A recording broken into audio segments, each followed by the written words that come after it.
আমাদের এই দেশে মুসলমানদের কাছে রমজান মাস মানে চারটি কাজ। রমজান মাস মানে কয়টা কাজ? চারটা কাজ। রমজান মানে হলো রোজা রাখা, তারাবির নামাজ পড়া, আর সাহরি খাওয়া, ইফতার খাওয়া, ব্যাস। রোজা, তারাবি, সাহরি, ইফতার, এই চার জিনিসের নাম হলো আমাদের মুসলমানদের রমজান মাস।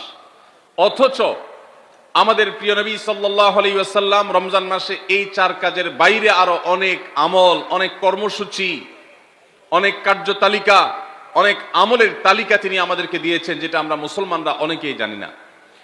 তো আজ আমরা নবী করিম সাল্লাল্লাহু আলাইহি সাল্লাম আমাদেরকে রমজান মাসে যে সমস্ত আমল করতে বলেছেন, আমরা সেই সমস্ত আমলের কথা আপনাদের সঙ্গে খুব সংক্ষেপে শেয়ার করব ইনশাআল্লাহ।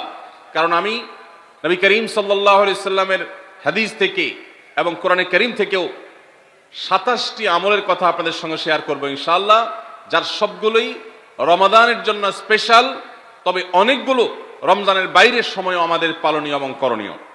এই বিষয়ে আমরা এই বছর প্রথমবারের মতো একটা বই করেছি, আপনারা জানেন, মাহে রমজানের 27 আমল। এই বই থেকে আমি 27টি আমল আপনাদেরকে শোনাবো ইনশাআল্লাহ। আর আমি 27 আমল বলে শেষ করার পর প্রশ্নোত্তর সেশন শুরু করার আগে এই 27 আমল এক নিঃশ্বাসে বা এক টানে যদি কেউ শোনাতে পারেন, যে কয়জন শোনাতে পারবেন সেই কয়জনকে এই বই আমি ফ্রি উপহার দেব ইনশাআল্লাহ। যুবকরা চ্যালেঞ্জ নিতে রাজি আছেন তো ইনশাআল্লাহ? গত 2 বছর আগে সোনাইমুড়িতে, নোয়াখালীর সোনাইমুড়িতে আমি এই 27টি আমলের উপরে বক্তব্য রেখেছিলাম। আমাকে সোনাইমুড়ির এক যুবক বিস্মিত করেছে, চমৎকৃত করেছে, সারপ্রাইজড করেছে। সে এক দাঁড়ানোতে টানা 27টা আমল বলে দিয়েছে। আমি নিজে বইয়ের লেখক হয়েও আমি বলতে পারবো না, 27টা টানা বলতে পারবো না, একটু বেঁধে বেঁধে বলতে হবে। কিন্তু সেই তরুণ টানা 27টা বলে দিয়েছে। তো বগুড়ার যুবকরা এই চ্যালেঞ্জ নিতে রাজি আছেন ইনশাআল্লাহ? রেডি তো তাহলে? ঠিক আছে ইনশাআল্লাহ। আমি সাধারণত ওয়াজ করার পর কি করলাম সেটা আবার শুনি, ফিডব্যাক নেই। শুধু আমি ওয়াজ করে চলে যাব, পানি শেষে চলে যাব, মাছ ধরবো না, তা তো হয় না। এই জন্য আজকের ওয়াজের পরে মাছ ধরা হবে ইনশাআল্লাহ। ঠিক আছে তো ইনশাআল্লাহ? যে যত বেশি প্রশ্নের উত্তর দিতে পারবেন সে তত বড় মাছ, রুই কাতল হিসাবে বিবেচিত হবে ইনশাআল্লাহ। যদি আল্লাহ তাআলা আমাদেরকে মানুষ করে সৃষ্টি করেছেন, মাছের চাইতে অনেক শ্রেষ্ঠ আমরা, শুধু বুঝার সুবিধার্থে বলা। আল্লাহ আমাদেরকে মনোযোগের সাথে শোনা এবং আমল করার তৌফিক দান করুন। ভাইরা আমার, রমাদান কেন্দ্রিক যে সমস্ত আমল, যে সমস্ত করণীয় আমাদের আছে, তার মধ্যে প্রথম করণীয় হলো শাবানের 29 তারিখে পশ্চিম আকাশে রমজানের চাঁদ তালাশ করা। এটা একটা আমল। কোন দিন চাঁদ তালাশ করবেন? শাবানের 29 তারিখ। এই বছর আমাদের দেশে শাবানের 29 তারিখ কবে হচ্ছে? রোজা কবে থেকে শুরু হচ্ছে? তাহলে 29শে শাবান সন্ধ্যায়, যেদিন থেকে রোজা হওয়ার সম্ভাবনা আছে, সেই দিন সন্ধ্যায় মাগরিবের আগে পশ্চিম আকাশের দিকে চাঁদ অনুসন্ধান করার চেষ্টা করে তাকাবেন। পশ্চিম আকাশে চাঁদ অনুসন্ধান করার জন্য যদি চেষ্টা করেন, একটু খোঁজার চেষ্টা করেন, চাঁদ দেখতে যদি পান তো ভালো।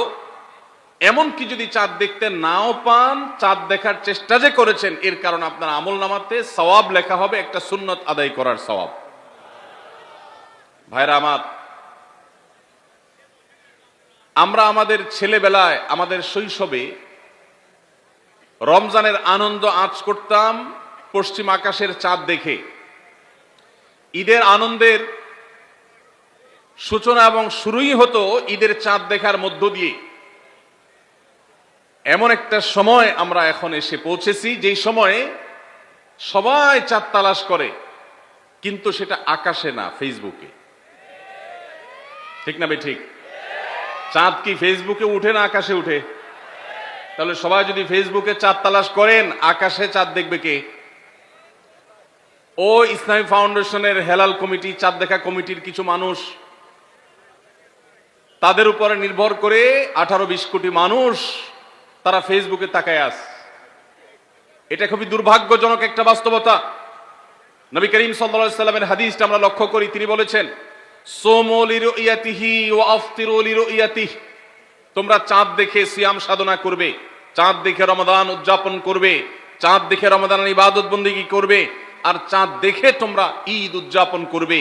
চাঁদ দেখে তিনি আমাদেরকে রোজা রাখতে বলেছেন, অতএব চাঁদ দেখতে হবে কি হবে না? ভাইরা আমার, বিলুপ্ত হওয়া মৃত প্রায় সুন্নাহগুলোর মধ্যে থেকে একটা হলো চাঁদ তালাশ করার সুন্নাহ। এটা ফরজে কিফায়া, মুসলিম সমাজের কেউ যদি না করে সবাই গুনাহগার হবে। এটা খুবই রিস্কি একটা বিষয়, দুর্ভাগ্যজনক একটা বিষয় যে 20 কোটি মানুষের রমজান মাত্র মুষ্টিমেয় কয়েকজন মানুষের দেখার উপর নির্ভর করবে। ভাইরা আমার, আমরা পশ্চিম আকাশে চাঁদ দেখার চেষ্টা করব ইনশাআল্লাহ। যদি চাঁদ দেখতে পান আপনি, তাহলে নবী সাল্লাল্লাহু আলাইহি সাল্লামের সেখানে একটা দোয়া পড়বেন, আল্লাহুম্মা আহিল্লাহু আলাইনা বিল ইয়ুমনি ওয়াল ঈমান ওয়াস সালামাতি ওয়াল ইসলাম রব্বি ওয়া রাব্বুকাল্লাহ। চাঁদকে লক্ষ্য করে বলবেন, চাঁদের সাথে কথা বলবেন। চাঁদ আপনার কথা হয়তো বুঝবে না, কিন্তু আল্লাহর এরকম সৃষ্টি যারা আমাদের কথা বুঝতে পায় না, তাদেরকে লক্ষ্য করে কিছু বলার মানে হলো আপনি মূলত আপনার মনের আকুতিকে প্রকাশ করছেন। চাঁদকে লক্ষ্য করে নবী সাল্লাল্লাহু আলাইহি সাল্লাম চাঁদ দেখলে পড়তেন, আল্লাহুম্মা আহিল্লাহু আলাইনা বিল ইয়ুমনি ওয়াল ঈমান। হে আল্লাহ, এই যে চাঁদ আমি দেখতে পাচ্ছি, এই চাঁদের পুরো মাসটাকে যে আমার জন্য বরকত এবং ঈমান দিয়ে পরিপূর্ণ করে দিন।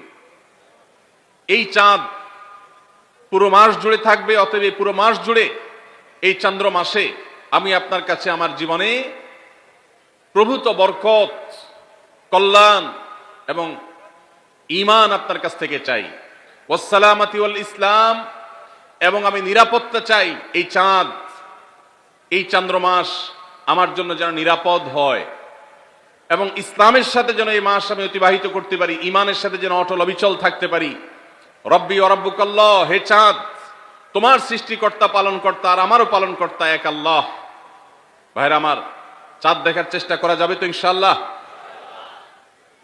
সোশ্যাল মিডিয়াতে আপনি চাঁদের খবর খোঁজেন, দোষ নাই, কিন্তু আমরা সবাই যদি সোশ্যাল মিডিয়াতে চলে যাই, পশ্চিম আকাশে চাঁদটা দেখবে কে? দুর্ভাগ্য। মসজিদ মাদ্রাসার ছাত্ররা, ওলামা একরাম, তারাও চাঁদ তালাশ করতে দেখা যায় খুবই কম, খুবই নগণ্য। আল্লাহ তাআলা আমাদের সবাইকে মৃত প্রায় সুন্নাহকে জিন্দা করার তৌফিক দান করুন। এই বছর 29শে রমাদান শুক্রবারে হবে না শনিবারে হবে? কে কে চাঁদ দেখবেন হাত তোলেন। আল্লাহ আমাদের সবাইকে চাঁদ দেখার তৌফিক দান করুন। মৃত সুন্নাহকে জিন্দা করার নিয়তে চাঁদ দেখবেন ইনশাআল্লাহ। আল্লাহ আমাদের সবাইকে আমল করার তৌফিক দান করুন। ভাইরা আমার, তাহলে রমজান কেন্দ্রিক প্রথম আমল পেয়ে গেলাম, প্রথম কর্মসূচি পেয়ে গেলাম, সেটা হলো শাবানের শেষ তারিখে পশ্চিম আকাশে চাঁদ তালাশ করবো ইনশাআল্লাহ। নাম্বার 2,